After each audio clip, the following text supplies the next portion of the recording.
Full house here on FOJ. Jason, Justin, Matt, welcome. What's up? Good to be here. Pleasure to be here. I love how there was like a staging of, okay, yes, call and response went right there. Veterans. Good times. So let's see. Let's start from the top. So Matt, this is your first time on here. You're my new friend. Justin, you're the second time on here. You're not my new friend. Jay, you and I have known each other for, 748 years. We're not new friends. What's going on, gentlemen? We're part-time friends. No, Jay, I'm going to let you drive. We got stuff to talk about. I know we're going to talk a little bit of NBA. What else we got going on? Well, okay, before we get into anything, and I want to let everybody know that we've got 4 states represented here. We've got you in North Carolina, myself in Chicago, Matt's up in Minneapolis, St. Paul area, and Justin's out in Fort Collins, Colorado. So 4 states, 3 time zones. Let's do this. Worldwide, baby. State of confusion covered by all of us. Yeah, right. Yeah. So I have a couple of follow-ups to last week because I was listening to last week's episode and I realized there are 2 things. I do. Believe it or not, I do. I might be, let's see, I think last week's episode had like 8 views. I was probably at least 2 of them. Excellent. That's how you pump numbers, baby. So I'm banking on you two, Justin and Matt, to up the numbers a little bit. Get us into double digits, please. Gotcha. Right. We're rocking the youth boat. Yes. So the first thing I was told by a friend of mine who I talk shit about baseball with is I would need to put some respect on Ben Zobrist's name. I kind of crapped on him pretty hard last week because he gained zero Hall of Fame votes, which I thought was warranted. Well, 0 Hall of Fame votes, so it's not just you. It's literally everybody else in MLB. Put some respect on that name. Pretty much is what I'm saying, and I'll let you guys chime in a second. So Zobrist played 14 years. He was a 3-time All-Star, 2-time World Series champion, including World Series MVP for the Cubs in 2016. Career WAR of 44.5, and he did have an 8.6 WAR in 2009, where he finished 8th in MVP voting. So he had 27 homers and 91 RBIs in that season. Okay, so we just answered the question for that age-old song. WAR, what is it good for? Absolutely nothing. Pretty much, but it is a stat that's out there. Had arguably the biggest hit in Cubs history. Ask Justin, ask Matt, ask your wife. They will all tell you, all 3 of those people will tell you that he had the biggest hit in Cubs history. Now, why did his career end? He also had one of the biggest scandals in Cubs history, as his own wife had an affair with their pastor, and that led to the end of his baseball career as he had to tend to his 3 children. All right, hold on a second here. Now I'm back on the Zobrist train here. Can we? Maybe his wife should be in the Hall of Fame. Let's get him in the Hall of Fame. Yeah, let's. Okay, so gentlemen, have at it. What do you think of Ben Zobrist? I haven't heard that name in so long. Neither has Ben Zobrist. Yeah, right. Justin, you say he's a Cub legend. Absolutely. How can you not give him credit for that World Series? I mean, you said it, Dad. Probably the biggest hit in Cubs history. Dude, that's awesome. I'd take Kyle Schwarber hit. Dude. Okay. All right. What hit are you referring to? That when he came back from that knee, dude, that was like. Talk about the home run on top of the scoreboard. Just like the whole, not even just like a single hit, but just like battling his back whole return from a fully blown knee. He couldn't even run. He couldn't walk. He just was up there hitting. Yeah, let's go back because it was the opening series of that season. He crashed into Dexter Fowler in the outfield, tore up his knee bad, and missed the entire season. Right? Yep. That was like his second game. Yeah, and it was like MCL, ACL. It was everything. It was everything. It was everything. His knee totally blew up essentially. Yeah. So yeah. But I think this kind of speaks to the argument against Ben Zobrist being in the Hall of Fame.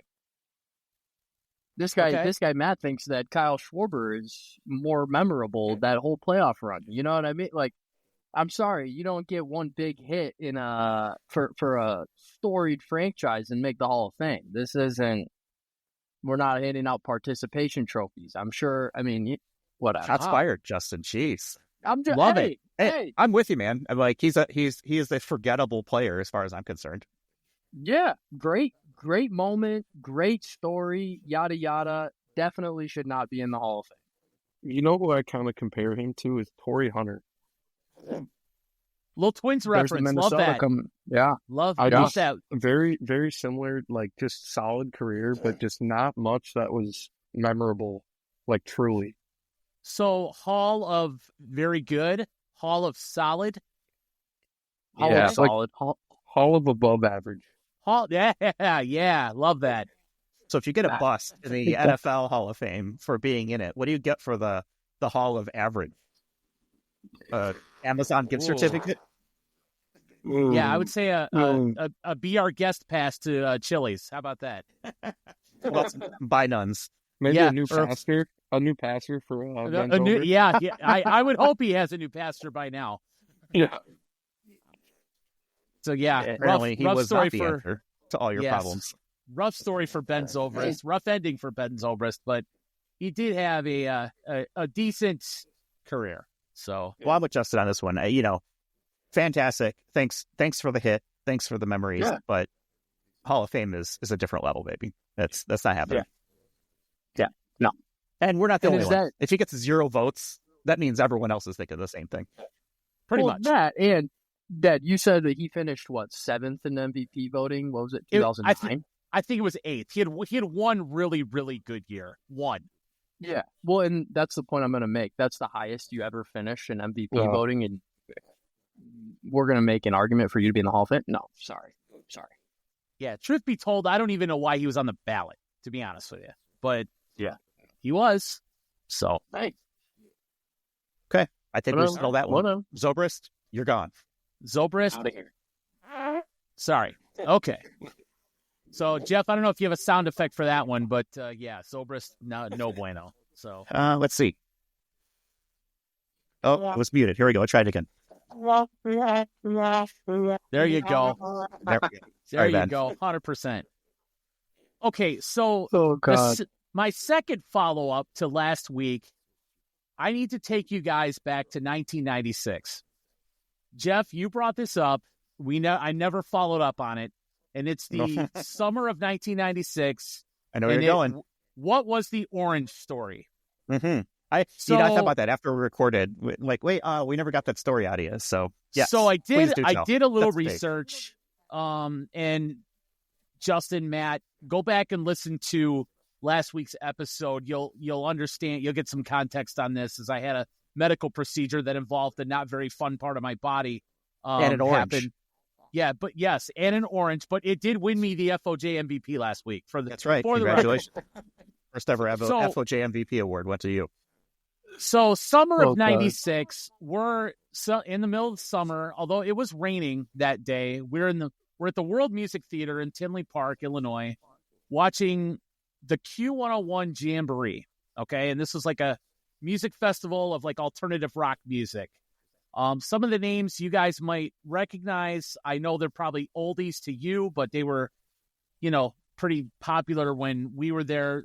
Bands were Stabbing Westward, No Doubt, 7 Mary 3, Fracker, Korn, Candlebox, Everclear, very early Foo Fighters, and Cypress Hill. Wow. Ooh. Yeah. I mean, that's a lineup. It was a killer lineup for that. At the time, I'll admit, it was fucking awesome. Yeah. The concert was outstanding. Foo Fighters, Garbage, Filter. Yes, Garbage was on like the alternate stage. Yeah, Candlebox sucked, but I remember Cypress Hill, Everclear being Westward. Really good. Korn was awesome. Korn was awesome. 7 Mary 3, they were great too. They were good.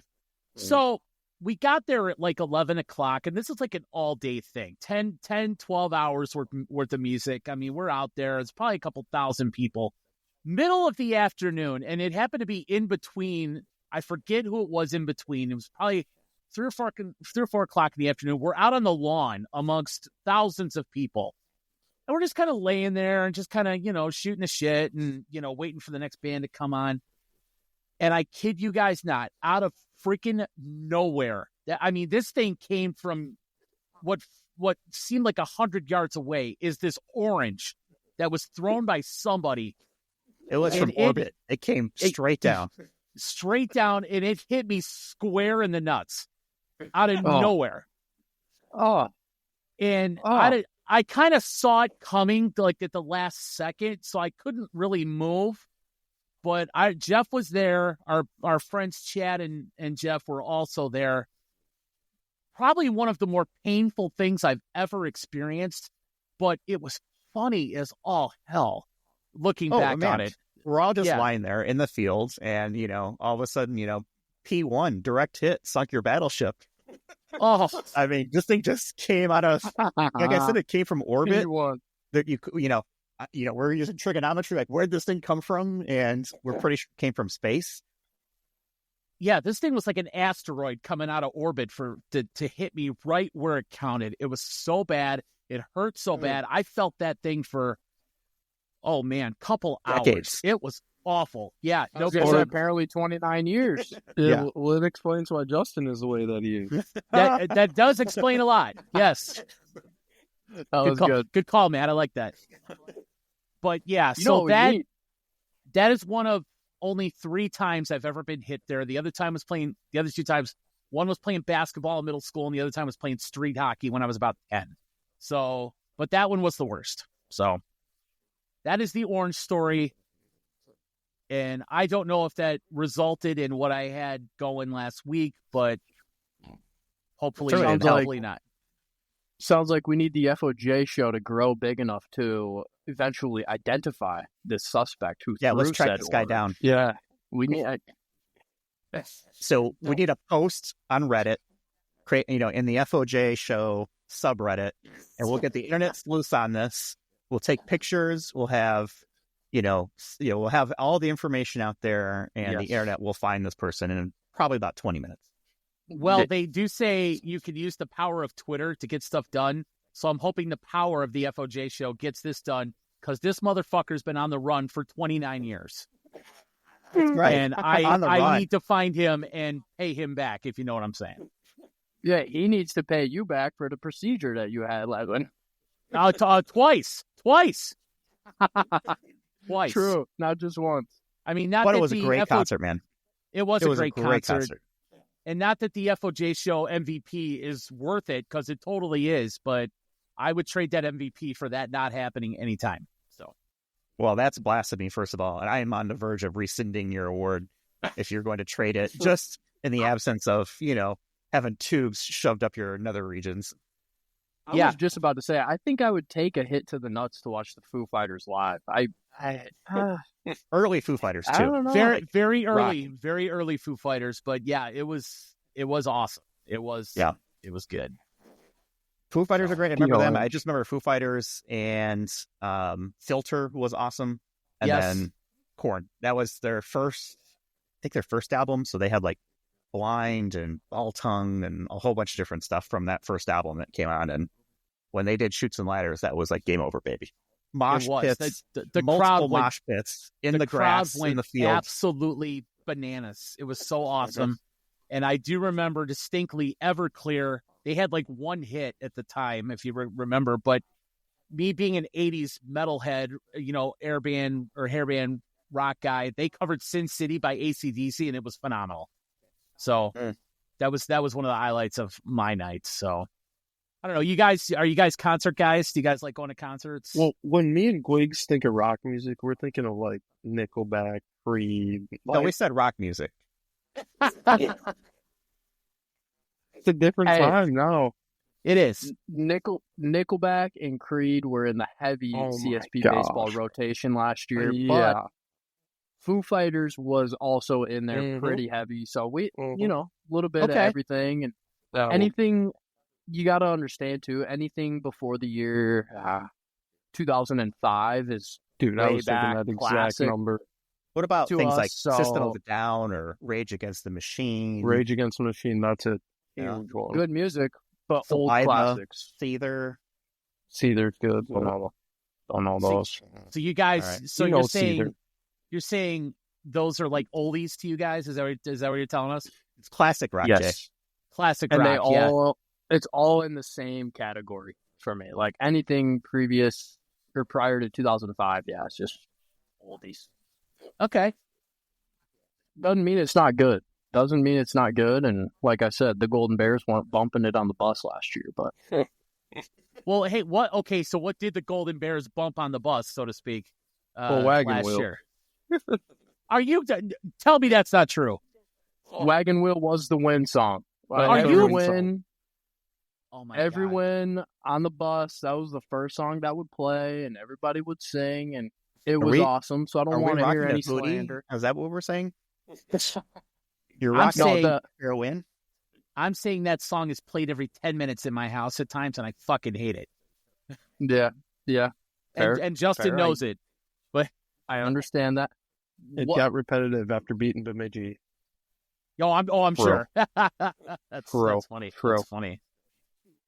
The I would say the heavy like real song was higher by Creed. I mean that's just it's hard to find a song that. I mean, you can't go higher than that. That literally, can you take me higher? No. That's the answer. But yeah, it was very common that I would be just singing that song in my seat, and people looked at me like I was crazy. Shout out to Cal Bromer though; he did not. Yep.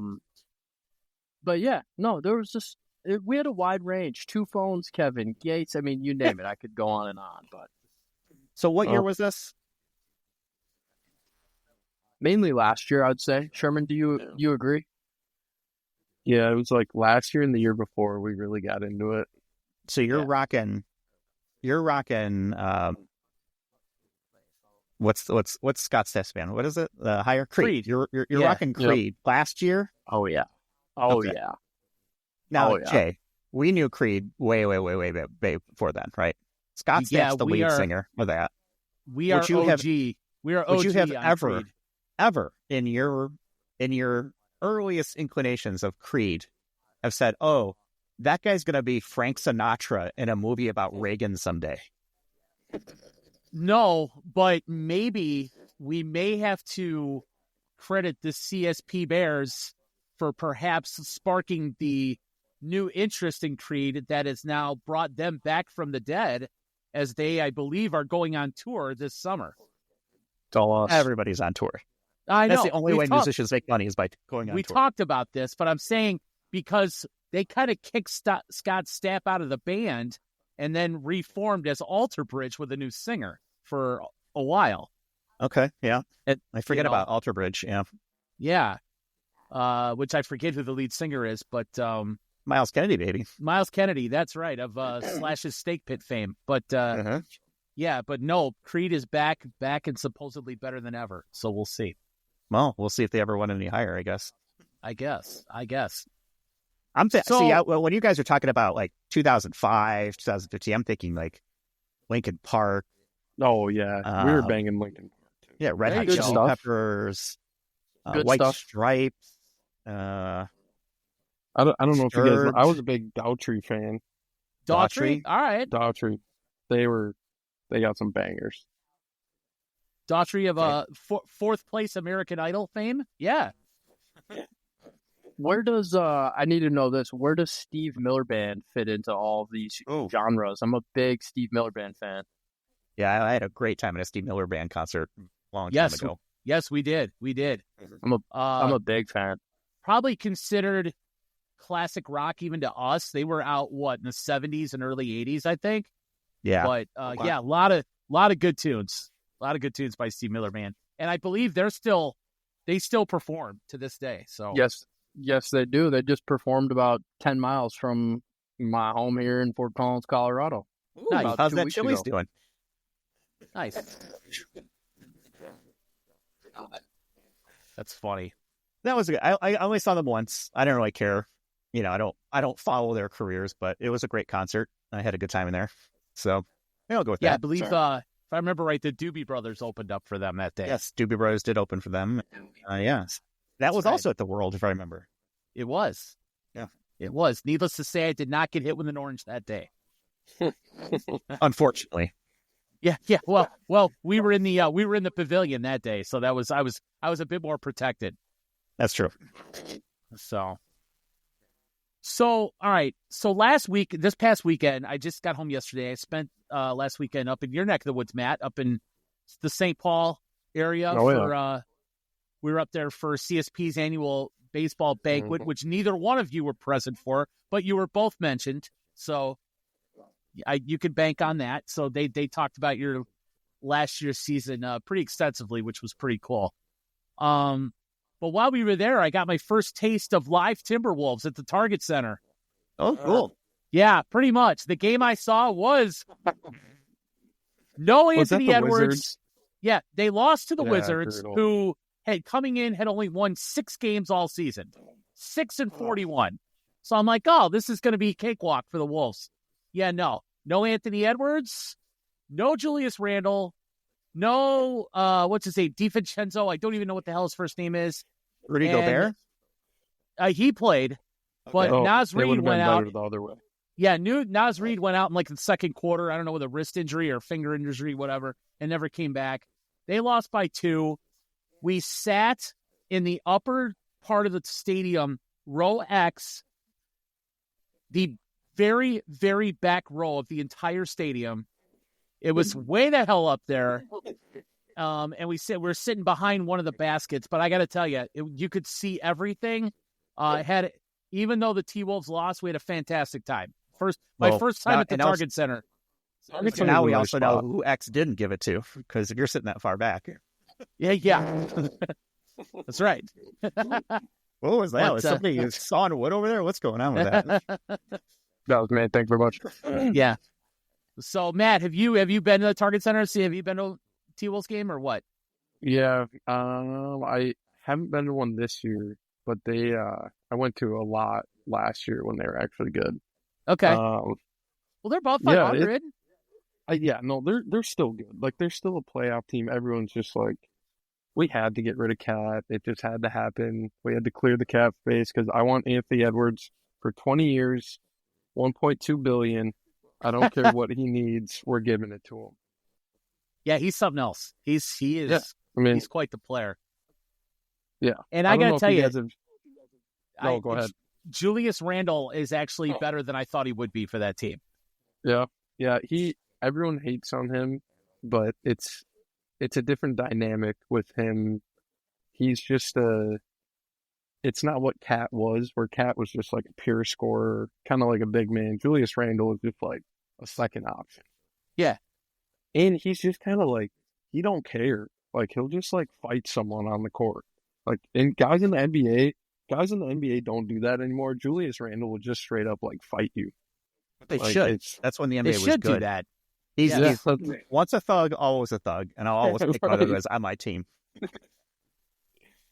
Yeah, so but Randle would have. That.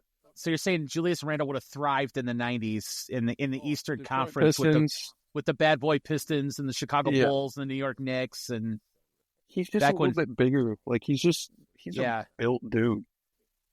Yeah, he is a thick dude for sure.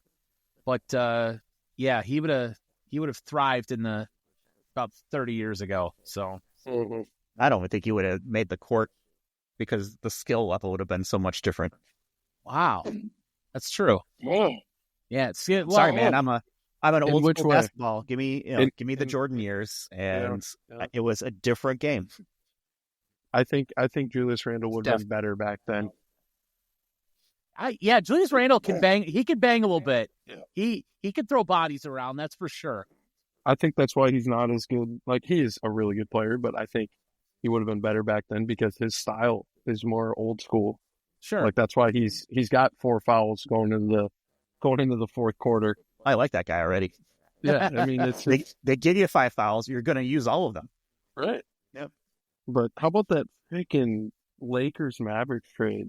Oh my god. Yeah, I was going to say, speaking of trades, let's talk about probably the most shocking trade in NBA history. Dumbest trade in NBA history. Oh, dumbest trade. Okay, so Luka Doncic goes from Dallas to the Lakers, and Anthony Davis goes from the Lakers to Dallas a couple of guys are also in that deal. Max Christie, a couple other dudes that I don't even know. And I know the Lakers get a 2029 first rounder, but yeah, it's basically Doncic for AD straight up, right? Yeah. Okay, so what do you guys think? It's horrible. It's horrible. Luka is the best player in the NBA by far. It's not even close. Luka. Okay. When he is playing, just from that Timberwolves series last year, scarred me. That man could shoot whenever he wanted, and then if he didn't want to shoot, he just passed it to Kyrie. Kyrie would shoot. And they would put up 120 points on us, just those two, and we'd lose. And Anthony Davis is good, but the Dallas Mavericks traded Luka because they wanted to quote-unquote win now.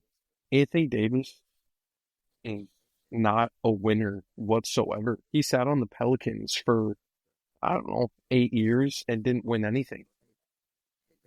I don't like it. It's the Lakers. I'm not a conspiracy theorist. I kind of am, but I think the NBA did it. I think the NBA totally pushed it through and pushed for it for the viewers because their viewership has been historically below average this year. Yeah, I don't think this increases viewership though. I mean, it will for the Lakers, but it's going to drop it. But the Lakers are the most. The Lakers bring in the most money, like by far. Yeah, but that's why they're not a team that is of I'll say like across the U.S. Right? They have obviously their following, but you got Boston on the other side, and you've got other kind of regional pop-ups here and there. But I think the problem with viewers and the numbers and the ratings all being down is the game isn't what it used to be. People don't want to tune into, watching Cleveland put up 91 points in the first half. It's fun, exciting, but it's not competitive basketball. Right. I agree. It's not physical. It's not, no defense. I just don't understand the justification from the Mavericks. Like, Sherman, I think you mentioned they said they want to win now, but then you also said Luka is the best player in the NBA. I don't understand why keeping the best player in the league on your team doesn't equal winning now. I don't understand it. And you give LeBron Luka? Oh my! It's ridiculous. No, the Lakers are trash. The Lakers are horrible. They have nobody else. Like literally nobody else. Yeah, but they don't need anybody else. They're still leading their division. That's the scary point. Is they don't. But the thing is, Mark Cuban doesn't have his share in the Mavericks anymore, and Mark Cuban, quote unquote, once said he would divorce his wife before giving up Luka Doncic. And which is absolutely the correct answer. Yeah. Yeah. And it's insane to me that they would do that. Like, I did see a bunch of headlines. He's the fifth heaviest player in the NBA now. Luka is. He's 265. Yeah. And his conditioning was terrible. He had only played 20-something games this year. I get it, but at the same time, that kind of comes down to leadership and coaching then at that point, because you got to hold your players accountable. Well, this is what leads me to believe that it's something more. It's right. It's not a basketball reason that he's not on that team it's just anymore. So weird when both teams are blindsided by quote unquote nobody knew it was happening. Mm-hmm. Well, that's the interesting thing is a trade like this doesn't happen when you talk about the best player in the league going for another great player in the league. I won't say best, but that just doesn't happen, and it doesn't happen in a way where it's not leaked and talked about and rumored. I'm reading this article on ESPN, and it's two dudes sitting in a coffee shop. Yeah. The two GMs talking to each other, and apparently they have some old relationship that goes back to Kobe Bryant days and stuff like that with Nike, but it doesn't happen to have a trade of this magnitude get pulled off and nobody sees it coming. I mean, even LeBron didn't apparently know about it. He gets a call at dinner, 8 minutes apparently, according to this article, before it gets reported on ESPN. I mean, that's nuts. LeBron didn't know about it. Apparently, Jason Kidd, the head coach of the Mavericks, didn't know about it. This thing was kept under wraps by everybody, which really in this day and age is incredible if you think about it. How did this not leak? But I mean, Luka career 28.9 points a game. I mean, that's third all time behind Michael Jordan and Will Chamberlain. And he's only 25. Isn't he like 25? Yeah. And he's 25. Yeah, so he's going to be 25. with that team if they sign him, or if they decide to start using Dodgers funny money to keep him there forever. He's 25. He's got another decade, barring injuries, of probably great basketball. And he gets to be coached by the best player, arguably the best player ever. Now, I do think Jordan is better than LeBron, I will say. But another excellent choice. I like this guy, Matt. We should have him on more. Oh, definitely. Yeah. No, Matt's good people. But it's crazy to me that they're just going to let LeBron. I don't know how many more years, but let's just say he's got 2 more years in him, and that's 2 years of him playing with Luka, and that's Luka getting to learn under him, and then that's turning into should be 30 to 35 points a game easily. It's just. Well, yeah. So where does Bronny fall in all this, though? Because real quick, he's he's bad. Does LeBron adopt Luka and then straight up trade Bronny for somebody else? Well, here's my trade. Here's my question. In essence, I think LeBron and Luka do a lot of the same things. So for them to play together is going to be interesting. Trading Anthony Davis, now let's look at this from the Lakers standpoint without Anthony Davis. That leaves them really without a big man. Completely. Outside it's not needed in this game anymore. That's the argument. Do they really need it? Now, as far as, he's basically going to be LeBron's replacement, right? Down the road. I mean, like you said, LeBron has 1, maybe 2 more years. So you're basically swapping a LeBron-type player with a LeBron-type player. Yeah, now, a better scorer, honestly. Yes. Now, does this allow a better? Yeah, 100%. Does this allow LeBron to potentially leave the Lakers, or the Lakers to get rid of him at some point, as a way to say, you know what, you stuck us with your freaking kid on a wasted draft pick. We're going to get you out of here, and we're done with this. Yeah, it kind of just matters where LeBron wants to retire, honestly. Like, I could see him, he's either going to go back to Miami or Cleveland. Well, there's rumors of Golden State.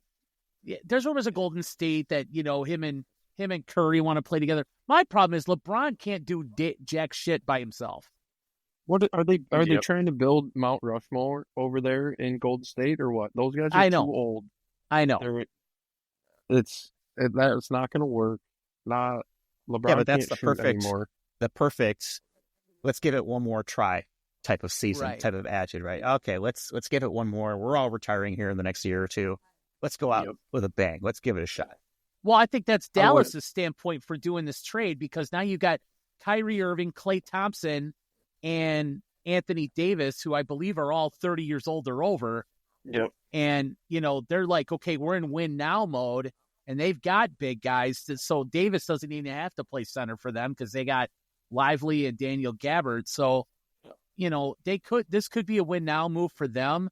And maybe, they're tired of Luka being out of shape, and they're thinking maybe we can win without him, and we can't get him to get in shape. Plus, the other part of this is Luka's contract. He's no longer eligible for that super max extension for $343 million. And, the Lakers can only extend him for like 4 years at $228 million. I know, first world problems, for 1%er problems, Jeff Stedman type problems. That's I right. know. I can feel their pain. Yeah, exactly. Plus, there's, income tax involved where, in California has some of the highest state income tax there is, and Texas has no income tax. So there's that, when you're talking big money, it's big money. So it's a crazy deal, man. I did not see it coming. I mean, I don't think anybody did. Well, yeah, that's the whole thing. That's why it's so shocking. Nobody saw it coming. Yeah. Except for 2 dudes drinking coffee, apparently through some sort of Japanese ice sculpture that takes 12 hours. I don't know. This is a great article, by the way. Are we sure that it was coffee and it wasn't sake or something? Hey, whatever they need to do to get through their shift, that's all that matters. Who knows what was in there? But I will tell you this: it overshadows the fact that the Bulls finally got rid of Zach LaVine. They got nothing in return.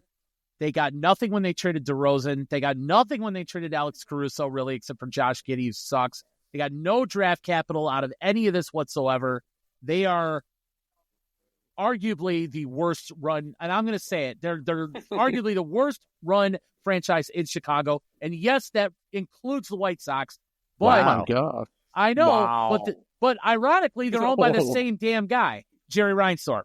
So we should have expected this all along. Yeah, this is the White Sox saying to the Bulls, "Get on my level," and you know what? We're there. So they did it. They did it. I miss Derrick Rose. Derrick Rose. Derrick Rose. I think Derrick Rose misses Derrick Rose. Good point. So, yeah. The Bulls are just bad. They're not going to be any good anytime soon. I hope your Timberwolves remain playoff bound, Matt. I think they'll get there. Yeah, I think they will. They were on like a 7-game win streak before that. They were. That's true. Yeah, they mentioned that. So they've been playing better. I knew it was going to take a while just because with that many new guys, and we got a couple of rookies that are actually pretty freaking good. Dude, Dillingham's a stud. Yeah, that little guy. Yeah, I know he's good. He's going to fill in for Mike Conley the second Mike Conley retires. So that's right. They're not a championship team this year, but boy, they're so young. They are so young. They don't have a dude over 30 on that squad other than Mike Conley, and he's done. He's gonna be done. I will tell you, Matt, they are a mainstay on my FanDuel because I bet Anthony Edwards for 25 a night every night. Gobert for 8 rebounds every night, and Randall gives me 15 and 6 just about every night. Easy 15-6. I wish he could take his fouls as 4. Yeah, right. So well earned too. Yeah, I'm a big fan of betting on the Timberwolves because they have some sure things on their squad. Yeah, NBA has been it's been an interesting watch. I don't watch it as much anymore just because it's tough to watch until the playoffs. That's kind of how all professional sports are turning, which I'm not a huge fan of. I wish they would just shorten the season, make it ultra competitive. They should do it for baseball. I think it's ridiculous that they don't do it for baseball. But it'll never happen. So I like this idea of a shortened season because I do feel like there are too many games, especially in baseball. And half the time the teams get to the playoffs and their whole rotation is hurt. Yeah. I'm just here's an idea is let's have multiple seasons within the year and let's shorten the seasons to 25, 30 games and run multiple throughout the year.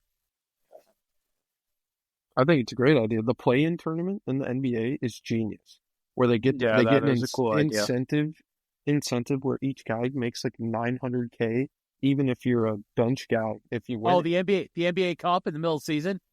Yeah, it's cool. Yeah, definitely cool.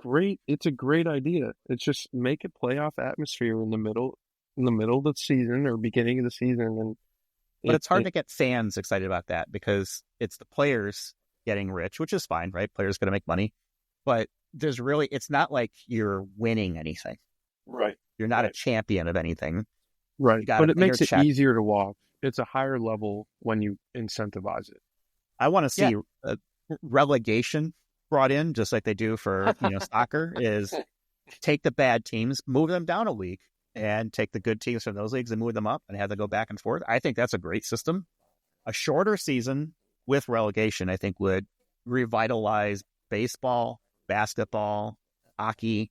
Those seasons are just way too long. So what you're saying, Jeff, is put our Chicago Bulls in the G League, and that's what they belong. And put the White Sox, put the White Sox in maybe Double A. Is that where we're at? And let's get a couple actors to go out and buy the team. The NSIC this year, and then do a documentary on them. That's fair. Yep. And do what they did with the football team or the soccer team. Ryan Reynolds and was it Rob McElhenney? Oh, that's right. Yeah. But seriously, they should do something like that. Like, Matt, I like your idea of like the mid-season tournament. Like, I think a good example and what this makes me think of is how the All-Star game in baseball used to determine who would get home field advantage. Like that it's something so simple, but that alone would make me want to watch the All-Star game. Like, it doesn't have to be something crazy. You could slap some college football fucking title bowl on it, whatever. I'll watch it. The Cubs are their Tostitos mid-season champion. I'm proud of that, man. Like, You could do whatever you want. Put something on the line. People would be incentivized to watch it. Yeah, I agree. Did you guys watch the NFL All-Star stuff that they had doing? Not a single minute. That is the dumbest thing I have ever seen. It is. So I saw the score of the flag football team, and I was like, oh, okay, that's a lot of points, but of course it is because it's all-star thing. And then I went to try and find a stats. I'm like, okay, well, who did what in the game? And they don't have stats for it that I could find on ESPN. Nope. All I saw was CJ Stroud threw a pick. That's all I saw. Oh, so he was CJ Stroud. Yeah. All I can remember is who was the safety that got shot and died? Old Redskins player. Oh, Sean Taylor. Sean Taylor. I remember that clip of him lighting up the punter in the All-Star game. Oh, the Pro Bowl, yes. Yeah, the Pro Bowl, yeah. I do remember that. That's what, like, I want that. Uh-huh. Yeah, that's what I want to watch. Yeah, like Pete Rose bowling over the catcher in the All-Star game way back in the 70s. Yes. Arguably his greatest highlight ever. That's raw footage. It doesn't happen like that anymore. Everyone's too pretty to make that happen. Well, what was sad watching the Pro Bowl games was watching highlights of number 2 pick Jaden Daniels and number 3 pick Drake May, and who we didn't see there was number 1 pick Caleb Williams. Well, you would have saw Justin Fields there if he was the quarterback still. But... all right. I could give you the rundown on that. Okay. We're here. Let's talk NFL, boys. So here, we'll knock out the Super Bowl shit real quick. Eagles Chiefs. Who you got? God, I hope the Eagles win. Oh, please, I hate the Chiefs. Yeah, I hope the Chiefs win. You hope the Chiefs win? Chiefs. I meant to say I hope the Eagles win, but the Chiefs are gonna win. Okay. Yeah, I would agree.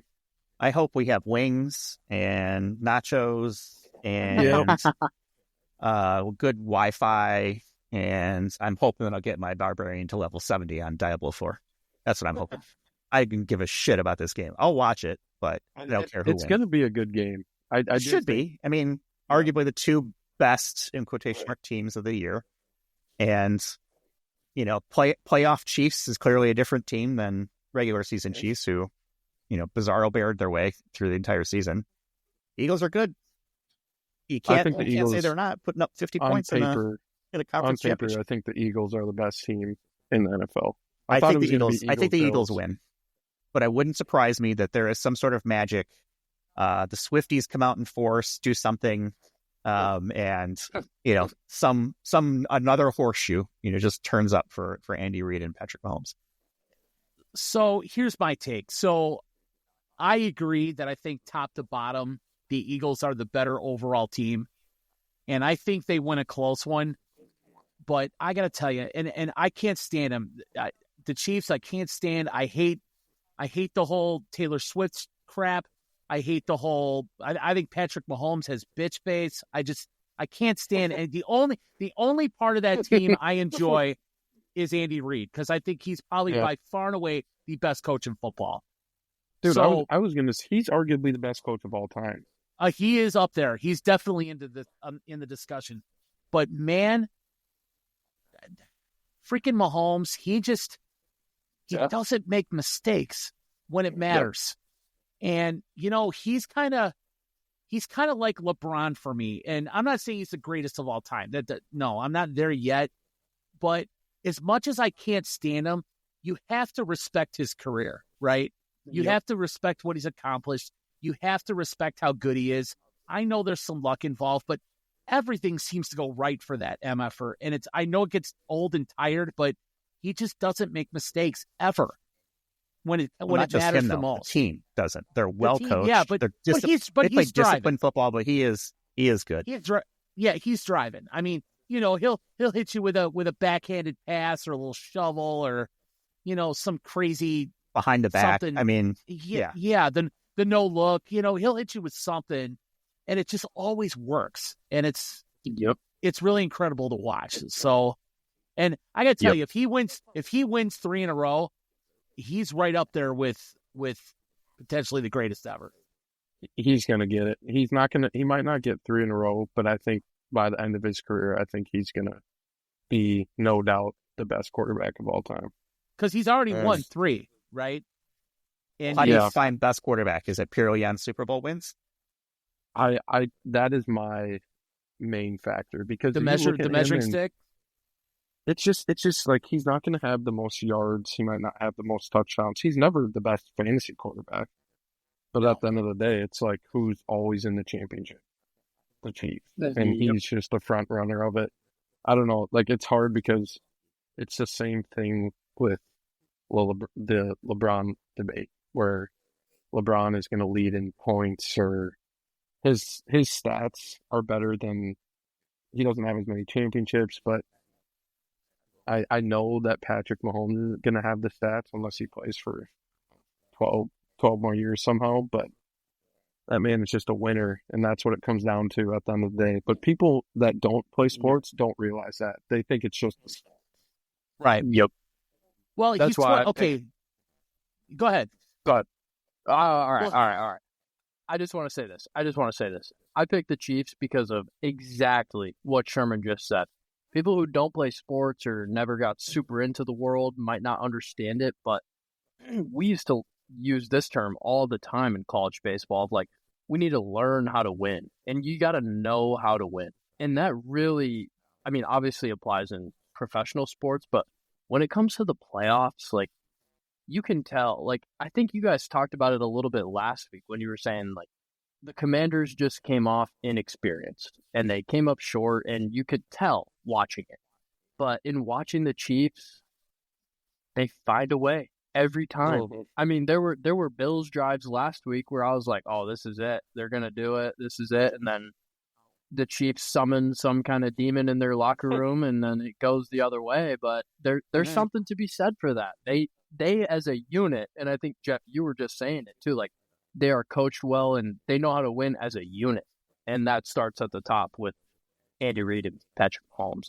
I think you're a fool to bet against them, honestly.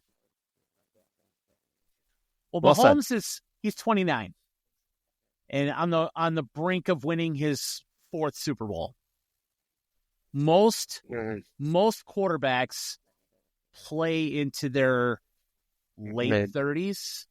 Yeah, I'd say some mid make it for him. Yeah, exactly. That may not be the case anymore. He's a scrambling guy. He does. He gets hit a lot. He, runs a lot. So he's probably got a good 6-7 years left. Obviously, he's got a ton of interest outside of football, so who knows if he wants to play that long. But, I mean, he's got the potential to win 5, 6, whatever Super Bowls he can. So, I mean, that would be unbelievable to get that many again, though. I mean, the fact that they're even in the running for 3 in a row is stunning. That just doesn't happen with in today's NFL, absolutely. Yeah. With player contracts and people moving and injuries. Do you know how many things have to go right to make 1 Super Bowl, let alone 2, let alone 3? I mean, it's nuts. Well, the list is a mile long of how many players have had outstanding NFL careers and never even got there, let alone won it. Okay. So, I mean, look at the Bears. I mean, let's look at the Bears. They've been what, once in the last 40 years, and I know the Rex Vikings Grossman. went. Yeah. And I know, the Vikings, and we'll get to their situation here in a minute, but, they haven't been in a long time either. And it's fucking hard to get there. But Mahomes he's resting bitch face, and I'm going to share this with Michelle. She never knew this, but her and Patrick Mahomes share a birthday, as I just found out. So she hates him too. So that this will be a fun little piece of trivia. You put that on the birthday cake. Yes, happy birthday, Michelle and Patrick. Right, yeah. So she would love that. She would love that. Let's talk about Minnesota quarterbacks, because Matt, you're here, and I feel from a distance in the NFC North, having watched Sam Darnold's resurgent year and then totally shit the bed in the last 2 games, I think he cost himself a ton of money with those last 2 games. I'm curious what your thoughts are. I think, honestly, I don't think he did. I think either way, just like I said, there's just people out there. There's analytics guys that are high up, and I've seen it. And just like Jimmy Garoppolo, great example. Like a guy that just had great stats, couldn't win the big game, and so good looking. Come on, you forgot his most important stat. He's pretty handsome. 100. They gave him a monster contract, and I just think Sam Darnold is gonna get exactly that. And I'm totally fine with us moving on with him. I wanted that. I was telling all my buddies at work, we got a ton of Bears and Packers fans, and they hated me all year long because I kept saying, hey, we're in a rebuild year. Sam Darnold rebuild year. However far we go, I'm happy. JJ is coming in next unless Aaron Rodgers completes the trifecta, and we're good to go. So you're ready to move on from JJ? Yeah, that's what I was going to say. You're ready for, Sam Darnold doesn't need to come back next year is what you're saying. No, we just don't need to pay him that much. He's looking for a bigger contract. He had a great year, but it's a system quarterback deal in Minnesota. We have enough weapons to where we can plug in a young guy and he can get confidence to be really good, better than what he ever would have been anywhere else. And I think it's a perfect time to plug in a guy like JJ. So you're saying let Sam Darnold walk, but you think he gets paid somewhere? I think he gets a monster contract at New York, Oakland. I guess there's enough desperation for some of these teams. Right. And this isn't a good quarterback class either. Yeah. It's actually a brutal quarterback class.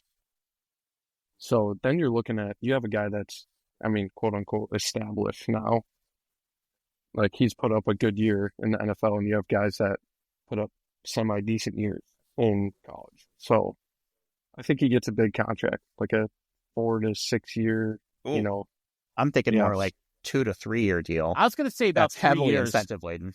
I would say 3 years, but I'll bet he's at least $20 million. Yep. I think there's enough desperation to get 25 to 30 million a year with incentives that could take him another 5 to 10 more. Yeah. I'd almost bet all of you guys that he gets more, because we paid him $10 million this year, and he has not had a good year yet, and he had a really good year on paper, and I think it's going to be hard for some GMs to pass that up. What's the consensus around your area? Do most Vikings fans think that's what's going to happen, or do they want to keep him? Or yeah, I think just a majority. You just go back in history, and that's kind of how. You look at Teddy Bridgewater, Case Keenum, Dante Culpepper. We've never had the quarterback that can win a big game, and we're still searching for it. So we're pretty quick to move on over here, but we knew, like, from the start, like, Sam Darnold was not the guy. Like, Sam Darnold, if you're listening, man, like, great. Well, nobody thought he was the guy going into the season. He was a cast-off from the Jets, and then 10 games into the season, it becomes, holy shit, he might be the guy. Right. Now we've got a real quarterback controversy. Right. True. When that's what a lot of Vikings fans were thinking until he lost, the 2 back-to-back games. I didn't want him to come back even with a really good year. If it's different if you go on and win a Super Bowl, obviously, but I was always kind of like, all right, this is his 1 year. Like, then he'll go get paid. I knew we were going to be good just based on we kept our D coordinator. We signed, I knew our defense was going to be really good. They took a huge step, and it's just time to move on from him. JJ is a solid quarterback. Also a guy, winner. Never put up the best numbers, but he's like a 3-year state champ in high school. Played 1 year in college and won a national championship. So, like, that's where it comes into factor. And he was always a system quarterback, even at Michigan. He'd throw for 150 yards and 3 tuds. Like, it's just like, that is what I want in the system, a guy that can lead a locker room with confidence, plus knowing that he can just win. Well, he's from the Chicago area, as you probably know.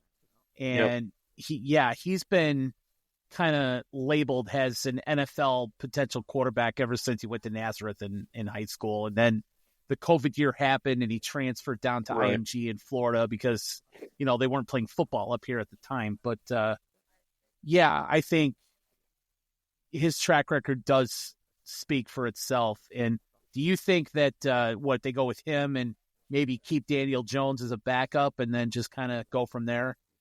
Yeah, I think honestly what I think will happen is kind of similar to what people thought was going to be this year.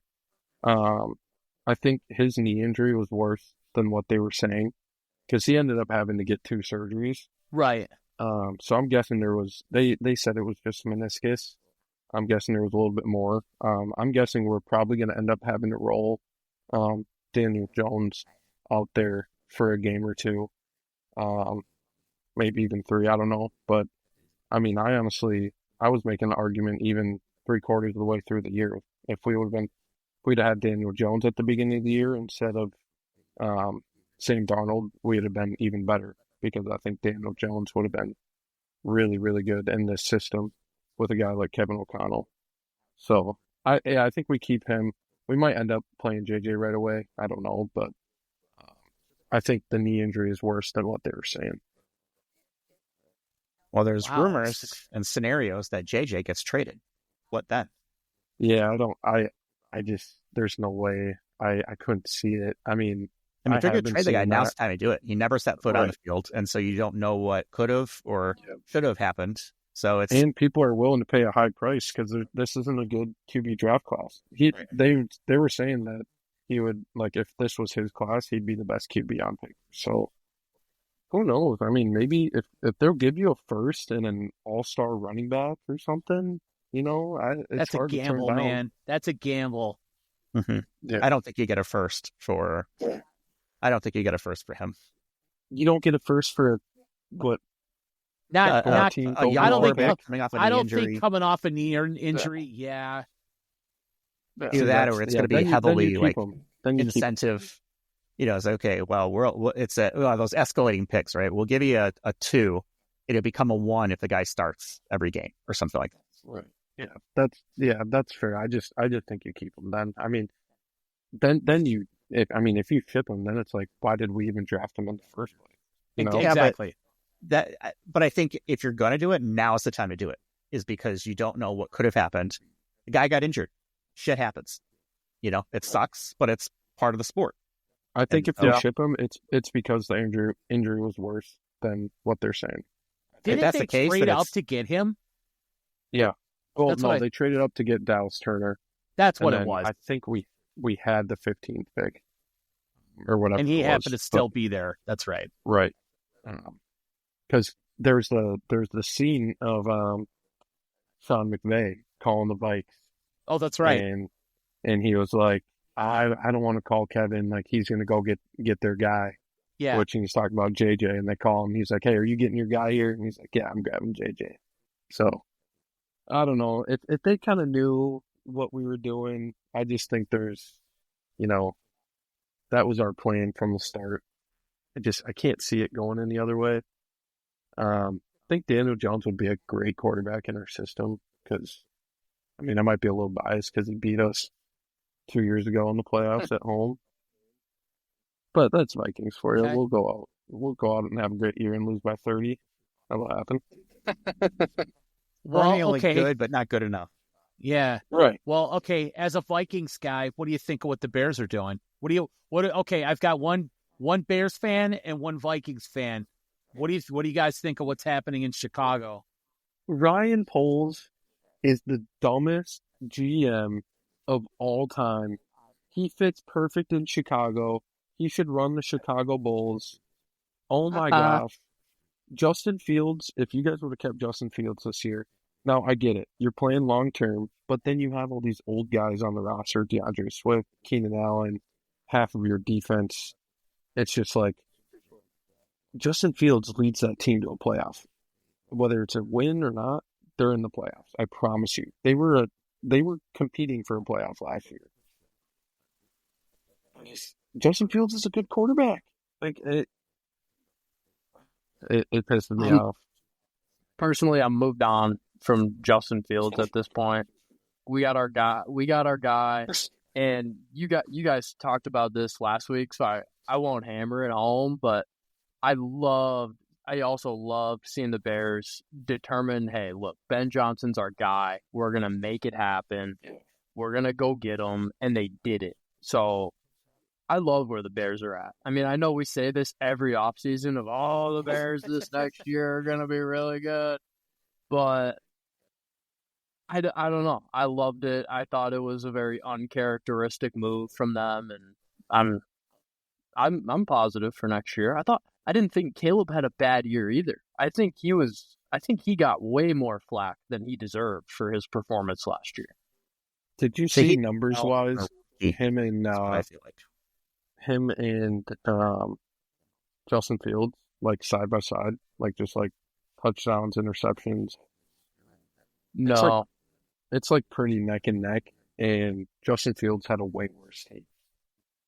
But I watched these games, dude, watching Caleb Williams scramble around in the backfield and having our left guard fall over as soon as the ball is hiked and Caleb Williams is running for his life. I mean, what I'm saying is I think Caleb Williams did more with what he had this year than Justin Fields would have done in the same position. Yeah, I feel like the Bears have ruined multiple quarterbacks. It almost doesn't matter because before Justin Fields, it was Mitch Trubisky, another highly rated quarterback. And I think Caleb had a good year by rookie standards. Problem is he got overshadowed by a couple other quarterbacks who had stellar years for rookies. Yeah. And, I liked Justin Fields. I had always thought, I was like, well, why don't you keep them both and let them duke it out and figure out how to have both players on the team? Because it is the most important position on the team. You have to get it right or it sets you back 5, 6, 7 years because you got to let, that first rookie contract go through before you even start to part ways these days. So I think Justin Fields over the last couple of years was more decisive with the football, but didn't make always the correct throw. And he had some accuracy problems downfield. Caleb was far more inaccurate downfield than I thought he would be going into the league. There were so many passes down the sideline, and that just Caleb couldn't connect with, and he was too cautious. And that's why when he finally threw the interception in the end of that one game, I was like, all right, good, go out and throw 4 more and show me some aggression on the passing. And I put that back on coaching and game plan. And he took a lot of sacks that he shouldn't have. He should have thrown the ball faster. The game plan should have been to get the ball out faster, but he didn't do that. When I saw Justin Fields in the same position, he was tucking and running. And dude's fast enough that he can run away from guys. I don't think Caleb Williams is that athletic, but the decision and the speed with which it was happening just wasn't there yet for Caleb this year. He was too cautious. The Bears never have an offensive line either. Let's just be honest. They never do. That's why you have to be quick. Get the ball out of your hands. Yeah. I mean, let's be honest. I mean, this could turn out to be the best QB class since '83 with Marino and Elway and, all those guys. I mean, Jaden Daniels had probably the greatest rookie season a quarterback's ever had, arguably.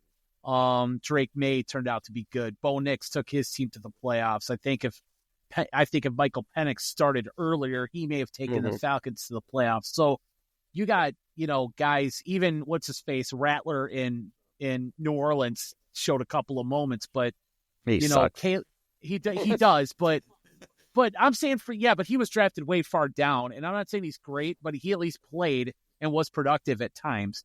But, Caleb, I mean, everybody thought, he's got the greatest supporting cast that a guy's ever walked into. Well, like you guys said, they forgot about talking about the offensive line, which was basically a turnstile all season. I mean, Jeff and I have hammered this part home. They need at least 3, if not 4, brand new starters next year. And whether they come from free agency or the draft or whatever, they're going to have to flip that thing almost upside down to have Caleb have any progress. But knowing that they have a brand new offensive staff, new head coach, new offensive coordinator, new quarterbacks coach, new running backs coach, all guys who have some pedigree to them, everything's going to be brand new. So, it's almost like we drafted Caleb all over again. Kind of, you know what I mean? Ben Johnson is a great hire. He's the guy that everybody wanted, right? And like Jeff was saying, And what Justin was saying, the Bears went out and they actually did it. And then it's so un-Bears-like because we're always disappointed with what they do. We all get so excited and we talk about it, and we always screw it up. And this time they finally didn't screw it up. And if this turns out to be the wrong hire, then it would have been the wrong hire for everybody in the NFL. So, everybody would have made this decision if you were, GM and ownership of the Bears. Let's go get Ben Johnson. And we're excited because they went out and did it, and they paid for him too. He's making $13 million a year. He's the 8th highest paid coach in the NFL. He's never coached an NFL game. I think he said last week, that's $2 million more than Dan Campbell even? Yeah, $2 million more than his former boss. So, the Bears are putting a lot on this, and they're investing, and it's just nice to see for a change. So we'll see. A lot of money on coaching.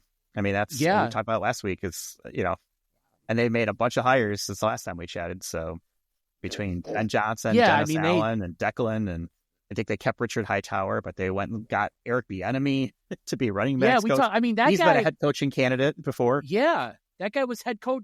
He was supposed to be one of in the next round of head coaches, and then he kind of dropped off for whatever reason. But I think he was a coach at UCLA last year. But he's going to make a difference. I mean, JT Barrett, he just stopped playing not that long ago, right? And he's now the quarterback's coach. He was a stud at Ohio State. Antoine Randall L was a stud quarterback in college, and then had a really nice NFL career as a wide receiver. So they've all been there.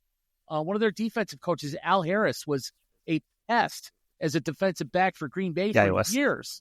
Yep. And, we had problems with him all throughout. And to see all these guys come to the Bears on their coaching staff is pretty damn exciting. And I think they just hired an offensive line coach who was with the Saints forever. So, there's reasons to be optimistic here, but we're always optimistic until we get let down. So, the excuses are going away. Right now, we can't say, well, coaching has been a problem. Okay, well, theoretically, we solve that. So what's the next excuse? Offensive line. Go fix that. The excuses will run out at some point, and then that's when regime changes take over, right? Is Poles going to be around in 2 to 3 years? Who knows? Well, the rumor has it he's getting an extension that aligns him with Ben Johnson, which makes sense. Yeah. Yes. He's fine. Yeah. Like, whatever. I still think if Ben Johnson has said, I'm coming there, but I'm bringing my own GM, I think Ryan Poles is, on the Greyhound out of town looking for his next job. When they showed that video of Ryan Poles crying when he had to cut that DB, have you seen that video? From Hard Knocks, which really wasn't Hard Knocks. It was kind of Easy Knocks, but yeah. Yeah, that's when I was like, okay, this is what the Bears are. This is their culture right here. This guy can't even grow a pair and make a cut. It's a system. It's a business. Like, that stuff happens. Like, well, let me take the alternate approach to that, because dude generally liked that guy, wanted him to make the team, and still him. So you can't say he didn't have the guts to do it. He did it despite the pain. That obviously the player is going to have the pain, but it's I don't buy that one at all. Well, here's my problem though. Like Matt said, this is the NFL. I mean, I understand you like the guy, but we want wins. Again, we said we don't want leaders of men. Business. We want winners of games. That's what we want. And that's fine. And I think, look, you're going to have relationships that you're going to build in anything that's going to happen. And he did what was right for the team. The guy wasn't good enough. Cut him. As painful as it is, that's what he had to do, and he did it. Doesn't mean you have to like it, but he made the right decision on that player. Well, I will tell you this though: when Brisker got hurt and they called somebody up from the practice squad, they called that guy back. So he did actually finish the season with the Bears. Oh, did he? So yeah, I think either on the practice squad, or he was like, maybe he dressed for the last game or something like that. But he did finish the season with the Bears. So Ryan Poles can get off the hook as long as we don't get any still shots of him in the press box with his AirPods in, with a stone face as the Bears are losing by 15 points. Yes. Like yeah. Yes. As long as we get rid of that face and that shot at the end of every Bears home game, I don't care what Ryan Poles does. He does. He is another one who kind of has resting bitch face. That's true. It's like Eli. Eli also had a terrible resting Eli face. Yeah, right? Eli. What a dog. Yeah. Oh, man. Well, yeah, I mean, we got free agency coming up in March, and then I think the draft is in April in Green Bay this year. So, we have a couple of months to chop it up and, predict what we think they're going to do. Will Trey Smith hit the open market coming off a Super Bowl win with the Chiefs? Did the Bears jump on him? Do they find a center? Do they find a pass rusher? Yes, I believe they should too. So, there's still a ton of questions to be answered for them, but I like the direction they're going. So we'll see. Yeah. Well, and I think the Packers are scrambling right now too. I agree. Jordan Love got his true self came out this year, and they're scrambling. But, yeah, I posed that question a couple weeks ago. Is Jordan Love really that good? It's so hard to say, but I don't think so. They win. Sometimes what do they win? That's my fair. Like they win games, they get to the playoffs. But even him, in the big games, he looks horrible. Yeah, he did look bad. They're like the Cowboys with Tony Romo. He got him through the regular season. He got him to the first round of the playoffs and then did jack shit. Yeah, except for they beat the Cowboys every single time they play them in the playoffs, and I love it. I hate the Cowboys. Yeah, don't we all? Don't we all? Yeah, it'll be interesting to see how they are. I think Jordan Love is good, but it's just I think the Packers have a much better team, all around. Our division is just crazy. Oh my gosh. Yeah, the NFC North is tough. Except for the Bears, NFC North was the crown jewel of the NFL. And that's the last time you could say that. Never in my life. The Lions are going to win it next year if they stay healthy. They have so many. I think they peaked. I think they've lost too much coaching and other things. Right. This year was their year. Yeah. Dan Campbell lost 7 coaches. 3 to the Bears, 3 to the Bears, 3 to the Jets, and 1 to the Patriots. Jeez. So he's got to replace 7 assistant coaches next year, both coordinators, and obviously on down on both sides of the ball. So knowing him, he might just take it all on his own. Yeah, right. He's gonna bite you in the kneecaps and then stab you in the foot. I wouldn't put it past him. That's him and his 12 coffees a day. Yeah. I like him. I think he's a good story. You got a coach that I remember his press conference, when he got hired was like, who the fuck is this guy? Yep. Oh yeah. Did he talk about busting guys at kneecaps? Yeah. He's like, you're gonna knock us down. And guess what? I'm gonna shiv you in the calf, and then you might knock me down again. And I'm gonna bite your kneecap, and I'm like, okay, all right, man, we get it. Yeah. That's wild. So, Justin, last time we had you on, you were kind of transitioning into a new job and life out in Colorado. How's things been? I mean, it's been what, I think almost 3 months since we had you on last. So how's life been for you? Yeah, life's good. I got a couple of contractors under my belt right now. I actually transitioned. I was the last time I was on here, I was supporting commercial tech jobs, if you will. I've since transitioned to DoD, Department of Defense contracting jobs, which is more my alley, to say the least. And it's good. We're planning for the summer. I got a garden plan coming together right about now, and looking forward to hikes this summer. And things are going good. I'll tell you what though, I don't have as much going on as the guy who's got a wedding coming up in 2 weeks. So let's get over to your compadre here, Matt. First off, tell us what you're doing for work and how things have been in that space since graduation, and then we'll get into your pending nuptials. Yeah, right. Well, basically, I think I started, I don't know, like 2 weeks after we got done with ball. I'm in sales. I'm a account executive in logistics. So I'm basically moving freight. So just like anything semi-truck related that you see could be my truck hauling down the highway. It's been going really well. It was a long training program, 6 months. And then, I'm just on my own now. Closed a couple of big companies.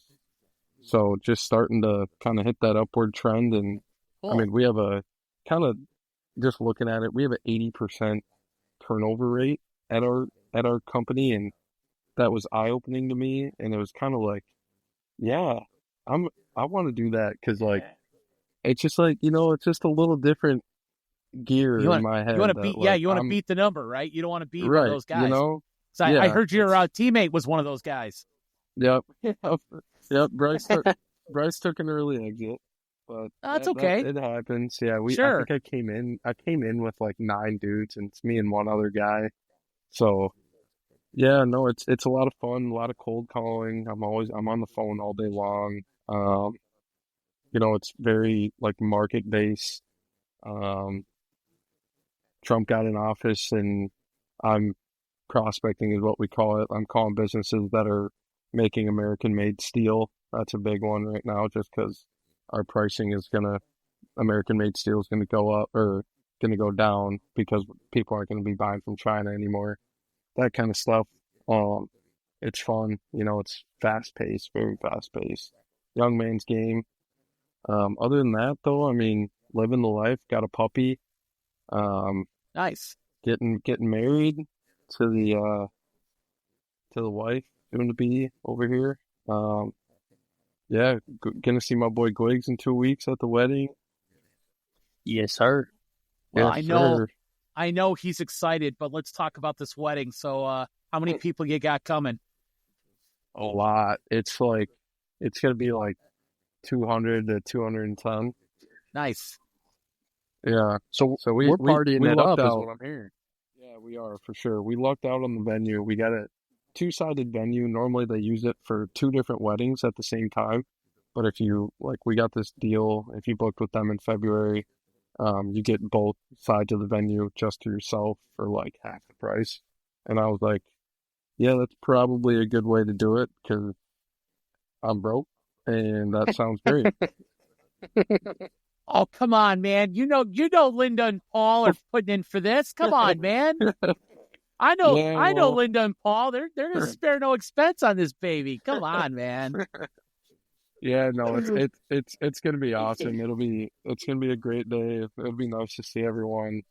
I'm really looking forward to it. And then we're off to Jamaica for 6 days, I believe. So well, very cool. Yeah, life moves quick. Yeah, shout out to young Emma because I've met her, spent some time with her in Tucson. Very nice young lady, and hey, there she is. And anyone who's willing to put up with a lifetime with you has got to get a medal for me. Very so true.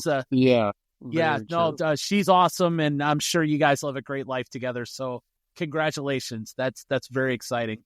Well, I really appreciate that. Yeah, absolutely. Obviously, it's been awesome to even been on here catch up with all you guys. It's been so long. It feels like we missed you this weekend, man. On the bus, dude. Yeah, literally. So you didn't go to the banquet. How come? It was a last second decision. I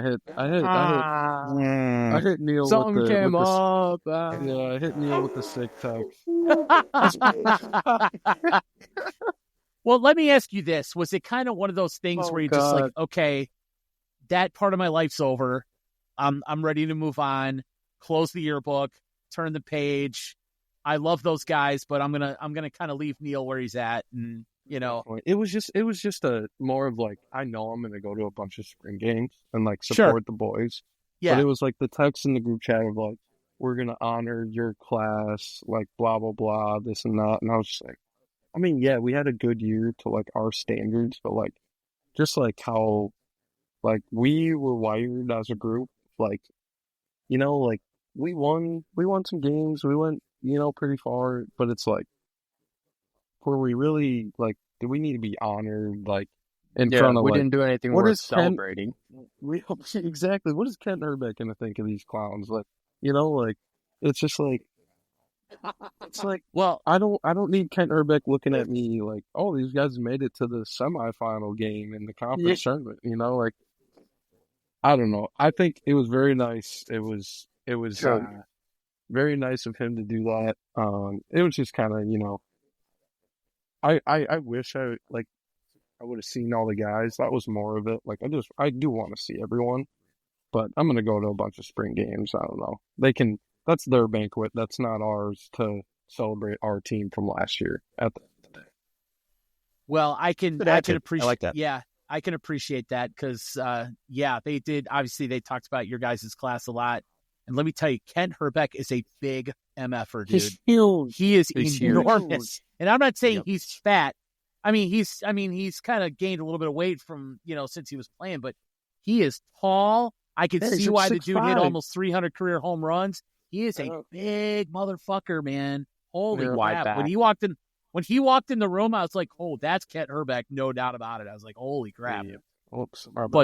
But it's so funny because Jeremy has one of the driest sense of humors of anybody I've ever met. And he's like, all right, Neil, can we stop slobbering over last year's team? He goes, we finished fourth. And he's like, we barely got into the tournament, and he's acting like we won it all or something like that. He's like, enough's enough. And then poor Jeremy, I give him credit because I don't want to say reluctantly, but he did accept Justin's plaque. He went up and got it, and he got the round of applause, and he just kind of smiled and took it, and like it was like, yeah, whatever, boom, then just kind of dropped it on the table. I thought about that too. But it was just imagine being on that team and like he's up there just talking about last year. Like I'm just like, I'd be pissed. It's a new year. Like this is a new squad. Like he said this about Justin, and he said what he said about Justin, and he's like, and he's representing his brother is his brother Jeremy, and maybe it's just said, well, Jeremy's on the team this year, represented by this year's golden blah blah whatever, but he didn't do it. But as we all know, Neil doesn't, I don't know. He's Neil. He's Neil. Yeah. Neil. I know. Yeah. We love him. Coach. He'll fearlessly lead those Golden Bears the this year. The crazy thing is they're going to be better than we were last year too. You think so? The conference is just nuts. It did lose a lot. They still have a very good squad over there. Well, they lost you and Lundy from the pitching staff. That's it. Yeah. They bring back all their starters as far as pitching goes, which is huge. Obviously, Bennett comes back, which is huge. Noah Juilliard's got one more year. You got Kobe. Kobe's coming back. Cal. So you got a lot of experience in that lineup. They got a couple of holes to fill. We had some young guys that were good too. Yeah, and they have some young bullpen dudes and a couple of transfers that actually looked pretty decent in the fall. And I'm not saying, I'm a little biased. I'm not going to lie, and I think you guys probably know why. But Justin, they're going to miss you behind the plate, dude. We saw it in the fall. I'm sorry. I have heard the transfer that they got that wasn't healthy in the fall is going to be their everyday guy, but he's more of a hitter. He's more of a hitter. Like he's just a kind of a body behind the plate. Like he's got a good arm, but he's just a big dude. Like he's just like can block everything. And he went to Indiana State, so he was good. He's just had like 2 knee surgeries, a wrist surgery, but apparently he's healthy now and he's been hitting well. So, but they have after him, it's like nobody that can literally catch the ball. Yeah, it's a major drop off. They and I know, love Greeny, and I know he tries, but yeah, the ball gets by him. Their freshman, whose name escapes me right now, Chase. Yeah, thank you. He struggled defensively, and then I don't know where Eli's at. I don't know if he's hurt, if he's not hurt. I hear when he's healthy, he's really good. Yeah, so he did get hurt again. A healthy Eli Nelson, I think, is a very, very positive indicator. Goodbye, Matt. I guess. A healthy Eli Nelson. We lose him? I think there he is. He's coming back. Okay. No, healthy Eli Nelson, I think, is a lot better for the Golden Bears than people realize. I think Chase McQuaid's ceiling is really high. I haven't seen him play in a long time, and I honestly think Greeny contributes more to that team as a pitcher. No doubt. So Greeny's going to be and I don't know much about Mr. Tret Joels, but they'll figure it out. That program is grimy, scrappy, gritty. They'll find a way to win games. Cool. Did we lose Matt? I think we did. He's gone. It's looking like it. Into the marriage hole. It happens. Did Emma wake up? Is that what happened? Yeah, possible. Too funny. I guess that's probably a good natural breaking point when one of the guys bails. Yeah. All right, well, see you later. Yeah, I was gonna say that's a good point for me. I've got a grandpa in here that is getting ready to eat some dinner. Oh, is Matt back? Who knows? He's trying. He's trying. But it's gonna be too late, so probably a good spot. It's been an hour and a half, so it has been an hour and a half. Some of us have to work in the morning. Yeah, I have an interview tomorrow for a new position with my company, so I got to get ready for that. So good luck. So we'll see. Tell the orange story. That'll get you in for sure. Yeah, no doubt. Well, I'm glad I was able to clear that up because I know everybody was hanging on the edge of their seats for that one for a week. So, yeah, we got it done. All right, let's call it for tonight. All right, guys. Yeah, I'll see you guys next week. Justin, it's good catching up with you again. Matt wants to join the lobby, but I'm just gonna say no. You're out. I'll text him. All right, I'll see you guys later. Jeff, total pleasure. Obviously, Dad, good to talk to you guys. Enjoy the rest of your night. All right, guys. Take care. See ya.